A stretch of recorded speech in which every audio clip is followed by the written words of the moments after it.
Oromoonni naannoo Somaaliirraa buqqaatan gatiin isin Oromummaa keessaniif har'a kaffaltan imala qabsoo Oromoo keessatti bakka guddaa qabaa jedhe artiist Haacaaluu hundeessaa. Faamii Abdurrahmaan immoo bal'inaan isinitti hima.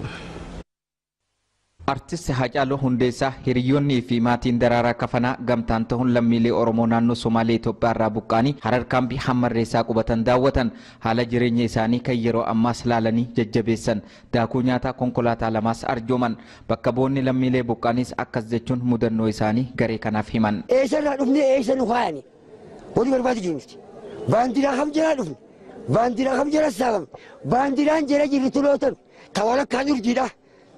Mootummaa federaalaa hojiraati. Ijjannoo akka fudhatee jira beeksisatti. Artiist Haacaaluu hundeessaa dhaamsa isaaniin gatii fi gidiraan har'a kafaltan imala qabsoo Oromoof gumaata guddaadha jechuun dhaaman. Otoo lafti gadi fageenyaan qotame lafa Oromootu ba'a. Daangaa Itoophiyaa tiksuuf jecha. Akka namaatti absaalamuu dadhabnees miti. Beekaa dhabnees miti. Gootas dhabnee miti. Numa wal sakaala ture.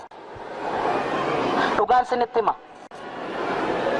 Jireenya gadadoo akkasii jiraachuun keessan gatii qaba. Amantanii amanuu baattanis boruu ifatti baatu. Qaamaa fi qalbiin sabni bal'aan roga hundaan isin bira jira. Ifa hegereetti milkaa'inaaf ce'uuf wal bira jirras jechuun jajjabeessan. Uummanni Oromoo bahaa dhiya kibbaa kaaba hundisaa isin quba qaba. Wareegama barbaachisus kaffaluudhaaf uummanni Oromoo yeroo durirraa caala ammatti tokkummaadhaan walidhee qabsoo finiinsaa jira.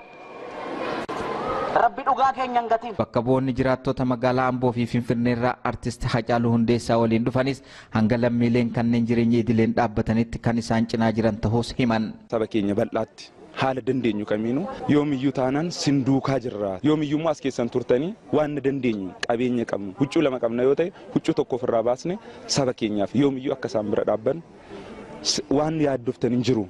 Qabeenya qabnuun sin bukkee dhaabannaan jedhama. Kanaan dura walirratti hojjechaa turre amma waliin hojjechuu baruu wanti guddaan yeroo kana keessatti tokkummaan keenya daran cimeetti fufuu qaba. Bulchaatti aanaaf itti gaafatamaa waajjira qonnaaf qabeenya uumamaa godina Harargee Bahaa obbo Naasir Hussein tokkummaa yeroo rakkinaa wal jajjabeessuuf argamte dhimmoota biroof kan fakkeenya ta'uu dubbatu. Gaafa rakkoon akka sabatti akka nama ta'uun akka sabatti gaafa dhiibbaan guddaan kunii fi addunyumarrattuu rakkoon akkanaa itti qunnamuun qabne kana yommuu itti qunnamu uummanni Oromoo tokko ta'ee walmaddii dhaabbatee irree tokkoon rakkoo isa qunname kan ofirraa buqqaasuuf yookaan jijjiiruudhaaf sochiin taasisaa jiru kun rakkoo kana keessatti tokkummaan kan mirkanaa'e ta'uu isaati kan agarru